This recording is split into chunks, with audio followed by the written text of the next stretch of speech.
Shalom saudara-saudaraku, selamat hari Sabat bagi kita semua. Dimanapun kita saat ini, biarlah kita bersuka cita karena Tuhan masih bersama-sama dengan kita.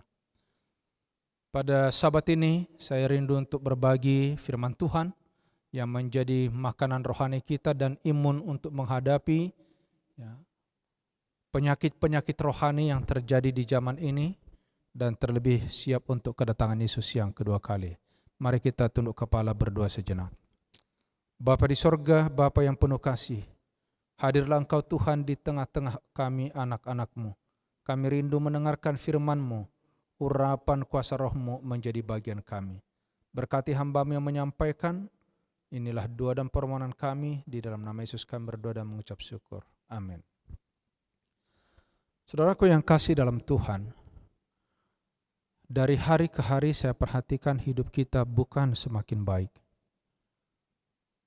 Pengalaman di atas dunia ini semakin susah, semakin mencekam. Apa yang kita perlu adalah supaya kita berjaga-jaga. Kita tidak tahu apa yang terjadi sebentar lagi, bahkan besok, apalagi lusa. Tetap teguh oleh karena banyak orang yang jatuh, yang gagal. Di dalam Wahyu pasal 3 ayat yang ketiga, firman Tuhan katakan, karena itu ingatlah, bagaimana engkau telah menerima dan mendengarnya, turutilah itu dan bertobatlah. Karena jika engkau tidak berjaga-jaga, aku akan datang seperti pencuri, dan engkau tidak akan tahu pada waktu mana aku tiba-tiba datang kepadamu. Saudaraku yang kekasih dalam Tuhan, sesungguhnya hidup kita ini dari hari ke hari semakin sulit. Semakin menyeramkan. Kekacauan, bencana, kerusuhan, kejahatan, penyakit, kematian tidak ada lagi hentinya. Kita rasakan dalam beberapa hari ini. Tiap hari, 2, 3, 4. Habis waktu kita untuk datang ke rumah duka, datang ke pemakaman, duduk untuk memberikan penghiburan. Saudaraku yang kasih dalam Tuhan, ini yang terjadi. Tetapi bukan hanya itu, justru manusia durhaka yang senang dengan hoaks, bully, menjatuhkan orang lain, fitnah, mencari kesalahan, semakin marak pada saat ini. Saudaraku yang kasih, hidup sudah sulit, tapi masih banyak orang mempersulit dirinya, mempersulit situasi, sehingga hidup ini komplit untuk sulit. Saudara-saudaraku, apa yang sedang kita pikirkan? Apa yang sedang kita angan-angankan? Perbuatan apa yang kita lakukan? Apa persiapan kita menghadapi hari depan? Ini biarlah menjadi peringatan buat kita. Sekali lagi ayat tadi, bagian pertama dikatakan, karena itu ingatlah bagaimana engkau telah menerima dan mendengarnya. Turutilah dan bertobatlah. Wahyu 3:3. Apa yang perlu kita ingat saudara? Jangan lupa kita semua sudah menerima Yesus Kristus sebagai juru selamat. Dan Yesus katakan, ikutlah aku, turutlah aku. Lalu yang kedua, kita sudah mendengarkan firman Tuhan. Kita mendengarkan pekabaran-pekabaran setiap hari. Saudaraku, apa kata Tuhan? Bertobatlah. Pada waktu kedatangan Yesus yang kedua kali, tidak satupun orang yang dapat tahu jam berapa, kapan hari itu. Pada waktu Yesus datang, ada 2 kelompok besar yang akan terjadi. Kelompok orang benar yang dengan penuh sukacita menyambut kedatangan Yesus. Tetapi di sisi yang lain adalah kelompok orang-orang jahat yang selama di dunia ini tidak peduli dengan kebenaran, tidak peduli dengan amaran, tidak peduli dengan firman Tuhan, dengan nasihat.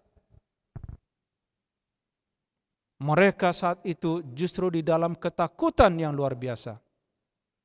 Mereka teriak kepada gunung, teriak kepada bangunan, teriak kepada batu,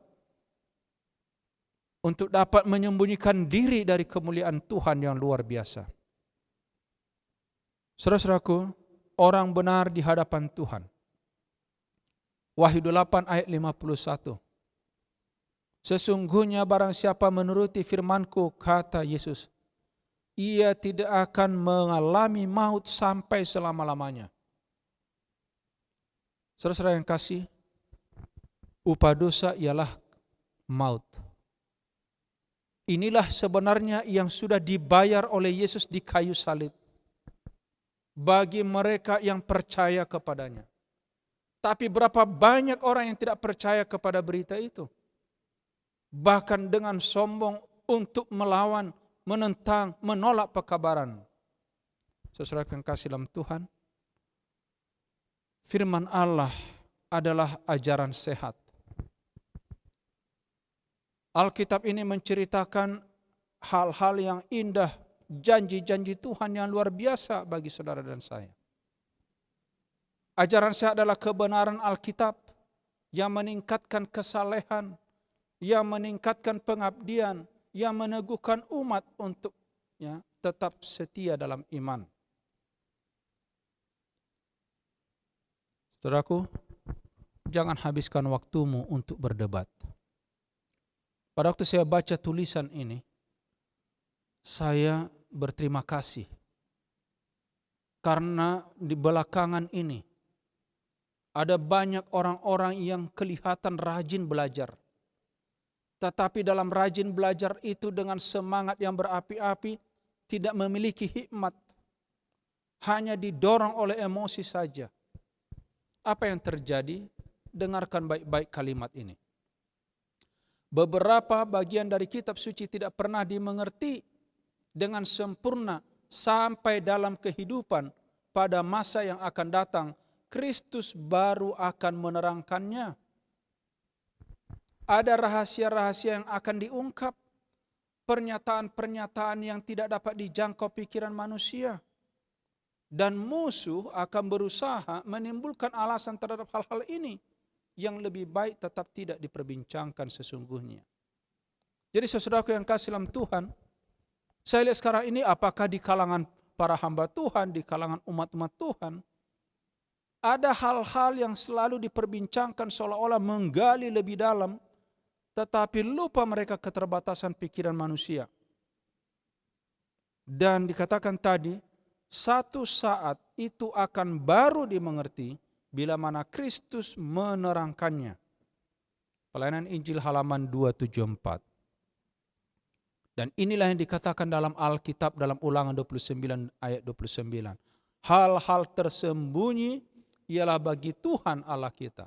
Tapi hal-hal yang dinyatakan ialah bagi kita dan bagi anak-anak kita sampai selama-lamanya. Supaya kita melakukan segala perkataan hukum Taurat ini. Jadi sebenarnya apa yang dapat kita mengerti, yang nyata dituliskan dalam firman ini, itulah bagian kita.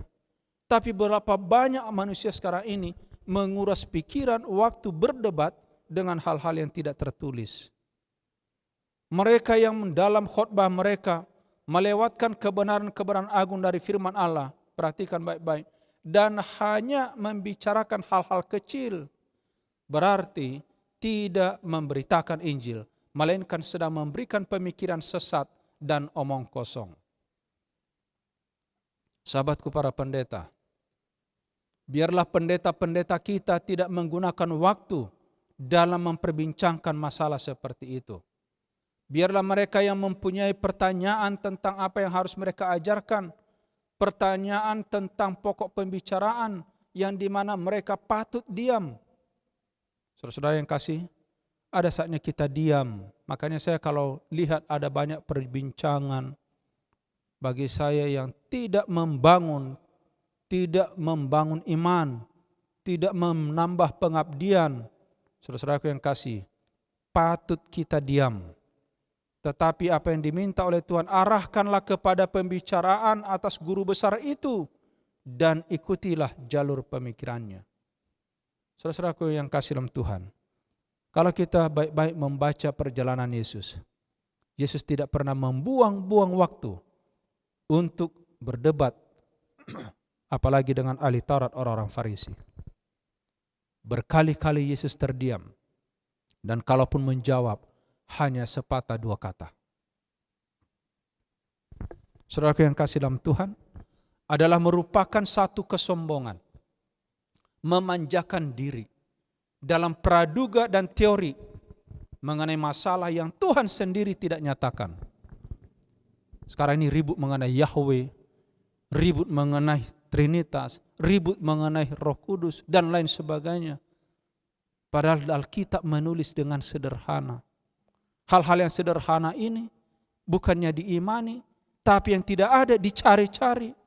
Saudara yang kasih dalam Tuhan, saya senang dengan apa yang dituliskan oleh tulisan inspirasi ini dalam pelayanan Injil halaman 274-275. Merupakan satu kesombongan memanjakan diri dalam praduga dan teori mengenai masalah yang Tuhan sendiri tidak nyatakan. Ingat Yesus, engkau sudah terima sebagai juru selamat pribadimu. Kata Tuhan, turutilah dia, ikutlah dia. Engkau sudah mendengarkan firman-Nya, bertobatlah. Rendahkanlah hatimu. Sebab dengan diri kita sendiri, kita tidak dapat berbuat apa-apa. Di dalam keadaan kita yang tidak berdaya, di dalam keadaan kita yang tidak layak, kita harus berharap di dalam jasa juru selamat yang tersalib dan telah bangkit. Tidak seorang pun yang akan binasa kalau kita berbuat hal ini. Jadi saudara yang kasih, yang kita butuhkan sekarang ini adalah berjaga-jaga, jangan sampai kita terhasut, terprovokasi, terbawa arus dengan orang-orang yang sedang menuju kepada kebinasaan. Dengan menganggap mereka adalah orang hebat, menganggap mereka orang pintar, menganggap mereka adalah orang-orang yang mempunyai hikmat. Tetapi sesungguhnya mereka adalah alat yang digunakan oleh kuasa kegelapan untuk merusak masa depan saudara dan saya. Saudara, ini enggak main-main saudara. Dikatakan di sini catatan yang panjang dan gelap tentang segala kejahatan kita ada di hadapan mata Allah. Catatan itu lengkap. Tidak ada satupun dari pelanggaran-pelanggaran kita yang terlupakan. Jadi saudara yang kasih dalam Tuhan sekarang ini, kita tidak menghabiskan waktu, pikiran, tenaga kita, apalagi membuat imun kita turun di masa pandemi ini hanya karena mikirin kesalahan orang lain. Mikirin hidup orang lain. Terlalu banyak sekarang ini yang selalu melihat selumbar di mata orang, tetapi balok di matanya dia tidak lihat. Itu yang terjadi sekarang ini. Saudara-saudara yang kasih dalam Tuhan. Tetapi dikatakan, ia yang telah mendengarkan seruan daripada hambanya di zaman dulu, akan mendengar doa yang disertai iman, dan ia akan mengampuni pelanggaran-pelanggaran kita. Ia berjanji dan ia akan menggenapi firman-Nya. Para Nabi dan Bapa 1 halaman 205. Saudara-saudara yang kasih dalam Tuhan, gunakanlah waktumu sebaik mungkin dengan bijaksana pada hari-hari terakhir ini. Efesus 5 ayat 15-17, karena itu perhatikan dengan seksama bagaimana kamu hidup. Jangan seperti orang bebal, tapi seperti orang arif. Pergunakan waktu yang ada karena hari-hari ini jahat. Sebab itu jangan kamu bodoh. Ya. Jadi orang-orang yang selalu menghabiskan waktunya dengan hal-hal yang tidak berguna itu adalah orang bodoh, saudara. Yang tidak memikirkan masa depannya untuk keselamatan, bahkan juga keselamatan orang lain. Yang hanya mementingkan diri. Ya. Itu adalah orang bodoh. Jangan kamu bodoh, tapi usahakan kamu mengerti akan kehendak Allah. Dalam pelayanan Injil halaman 286, alinea keempat, bahkan dalam mengabar Injil pun kita diajarkan, dan saya senang tulisan ini. Kenapa? Berulang-ulang pekabaran diberikan kepada saya, kata Nyonya White, bahwa kita tidak usah mengucapkan sepatah kata, tidak mencetak satu kalimat teristimewa dengan cara pribadi-pribadi, kecuali secara positif dalam membela kebenaran yang akan menggerakkan musuh kita melawan kita dan membangkitkan nafsu mereka sampai membara. Saudara-saudara yang kasih dalam Tuhan, saya belajar selama pelayanan ini. Biasakan untuk membangun kata-kata yang memberikan semangat. Apakah itu dengan orang di luar gereja? Apakah itu dengan ajaran orang lain? Tidak ada hak saudara, tidak ada hak kita. Bahkan nasihat firman Tuhan, jangan ada sepatah kata pun mencetak satu kalimat yang dapat menggerakkan musuh melawan kita, membangkitkan nafsu mereka yang membara. Dan waktu saya baca ini, saya teringat pada satu kali anggota kita katakan kepada saya, Pak Pendeta, berarti pendeta penakut, pendeta pengecut, sebab ada tertulis. Oh, saya katakan, ini kalimatnya. Firman Tuhan katakan memang benar bahwa kita diperintahkan supaya serukan kuat-kuat, jangan tahan-tahan, nyaringkan suaramu bagaikan sangkakala. Beritahukan kepada umatku pelanggaran mereka dan kepada kaum keturunan Yakub dosa mereka. Yesaya 58 ayat 1. Pekabaran ini harus diberikan, tetapi saudara-saudara, perhatikan kalimat ini dalam Testimonies for the Church jilid 9 halaman 239 sampai 244. Kita harus berhati-hati, jangan sampai menyinggung, menyindir, menuduh mereka yang belum memiliki terang yang kita miliki. Kita perlu berhati-hati sekali supaya kita tidak akan menyalahkan mereka yang di hadapan Allah kurang bersalah dibandingkan kita sendiri. Wah, waktu saya baca ini kalau orang Batak bilang ini pajago-jagohon, banyak orang pajago-jagohon di dalam gereja. Ya, anggar jago, sok hebat. Saudaraku yang kasih, belum tentu engkau lebih hebat dari orang yang di luar sana. Ini firman Tuhan. Perlu hati-hati. Karena di hadapan Tuhan mereka justru masih kurang bersalah dibanding saudara dan saya. Saudaraku, sidang Kristus dibandingkan sekarang ini dengan satu pasukan tentara. Di segala tempat terdapat musuh yang tetap waspada, dipimpin oleh putra kuasa kegelapan yang tidak pernah tertidur dan tidak pernah meninggalkan posnya. Bila mana seorang Kristen tidak berjaga-jaga, musuh yang berkuasa ini akan mengadakan serangan yang hebat secara tiba-tiba. Kecuali anggota-anggota sidang selalu giat dan waspada, mereka akan dikalahkan oleh tipu dayanya. Saudara-saudaraku, mari kita berjaga-jaga, makanya kita berjaga-jaga dan tetap teguh. Nasihat bagi sidang halaman 48. Ayat yang terakhir yang mau saya sampaikan kepada kita pada siang hari Sabat ini. Kepada anak-anaknya, sekarang Tuhan memaklumkan. Tuhan mengingatkan, kuatkan hatimu, jangan lemah semangatmu, karena ada upah bagi usahamu. 2 Tawarikh 15 ayat 7. Bekerjalah, bukan makanan yang dapat binasa, tapi untuk makanan yang bertahan sampai kepada hidup yang kekal.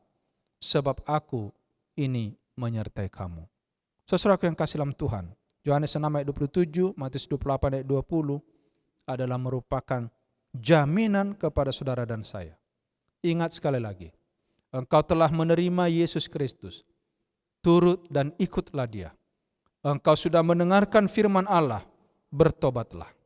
Karena jikalau engkau tidak berjaga-jaga, dalam ayat inti kita pada Sabat ini, aku akan datang seperti pencuri, dan engkau tidak akan tahu pada waktu mana aku tiba-tiba datang kepadamu.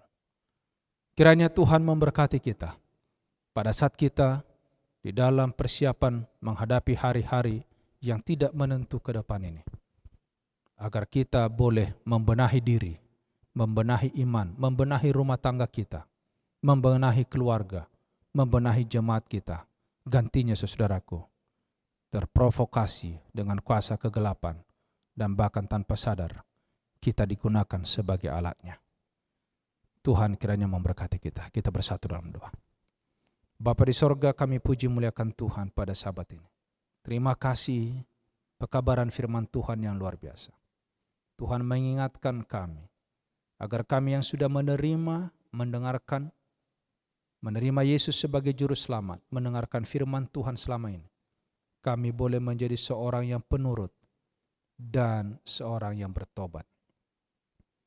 Kuasai kami dengan Roh-Mu Tuhan, agar kami dapat mengalahkan kuasa kegelapan yang selalu menghampiri kami di atas dunia ini. Tuhan, angkat tangan-Mu kepada umat-Mu.